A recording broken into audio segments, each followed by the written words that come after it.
We are joined by another former Packer, Greg Jennings. So, Greg, it makes a lot of sense to have you here for this discussion. Does it?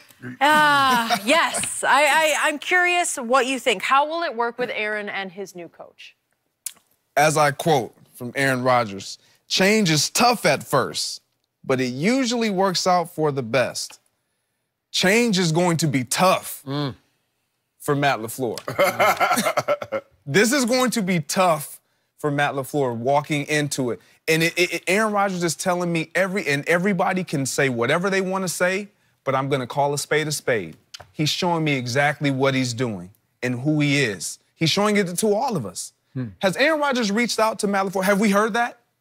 Have we heard any reports on that? Have we heard? I guess they talked once. Have we heard any embracement or endorsement of Matt LaFleur? No. No. At the NFL honors, did we hear any conversation come out of Aaron Rodgers' mouth concerning his new head coach? No. What should we expect? He's making Matt LaFleur sweat. This is a sense of entitlement. This is who he is right out the door. You know what? Yeah, we have a change, and I wanted the change, but now I'm going to enter the change when I'm ready to enter the change. I'm going to embrace the change when I'm ready to embrace the change. It's going to be on my terms, basically what he's showing us. He hasn't said it. I'm not going to put those words in his mouth, but that's what he's showing us. I watched Zach Taylor get hired by the Cincinnati Bengals. Yeah. Who did we see in the locker room endorsing that head coach, embracing in that acknowledgement right away? Andy Dalton, the head coach, I mean, the quarterback, the face of the franchise. Yeah, that's interesting. You endorse it when you want the change and when you're ready for change and when you're willing to accept and embrace change, you endorse it right away. You meet it right at the front door. Aaron Rodgers has yet to do that. Why? Does he really want change? Does he really want to be coached hard? I believe Aaron Rodgers wants to be great. I believe he is great. And I believe he wants to be challenged, but on his terms, the way he wants it. And what Matt LaFleur has done, he's put guys around him that he feels like he doesn't have to bear all the load with a Luke Getsky at quarterback coach who's been there before, who's coached the wide receivers, with Nathaniel Hackett, who's offensive coordinator. Different faces, different voices that he can kind of whisper to. You got to have that when you're dealing with a guy like Aaron Rodgers, because you better believe he can't be the only voice that Aaron Rodgers hears, because that's going to wear thin real quick. So how is this going to work out? In the words of Aaron Rodgers, change is going to be tough at first. But it might be tough for a long time. It might be tough for a long time. Skip, we don't know what the end is going to look like. You sure you don't want to defend your guy? Nah, I ain't got no defense. You got no defense? No, Skip.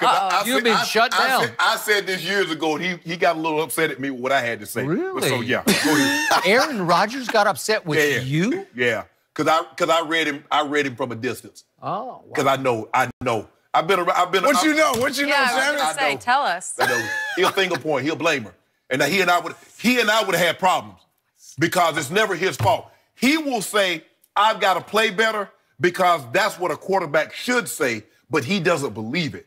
Tom Brady and Peyton Manning and John Elway will say, "I have to play better," and they sincerely know, I need to be better. I need to play better because we can't be better. He's thin-skinned. He hears everything. And if you don't heap praise on him and constantly reassure him how great he is, it's going to be a problem. And that's the problem, Skip. I believe he's transcended. He's the greatest thrower of the football that I've ever seen. Wall Street Journal. Forbes. It was in Forbes.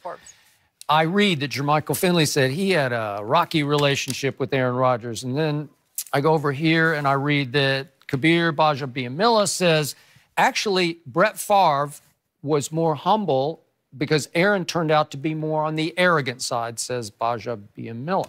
Okay, and then I get to Jeff Janis saying what I've talked to this man about from the start, and this man caught a whole bunch of balls from Aaron Rodgers, so he knows what of he speaks. Jeff Janis says that basically Aaron destroyed his confidence with his finger pointing in practice and sometimes in games, to where he started doubting himself and to where he was just a mess. He just said, he said positive reinforcement would have worked with me a lot better than negative. Yeah. Right? Well, Skip, you see it. Okay. I mean, he threw an incomplete pass, and he's talking about, no, you threw it in the dirt. Okay.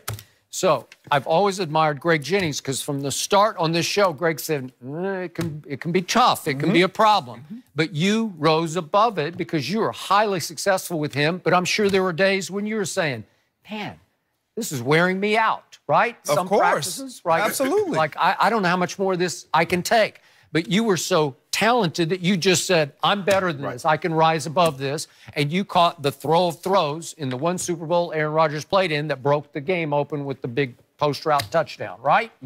So in the end, this is all that I thought he was from the beginning. And again, you can throw it all you want. Is Aaron Rodgers immensely more talented and gifted than Tom Brady? Sure he is. But Tom Brady keeps taking these spare parts and saying, I love you, man.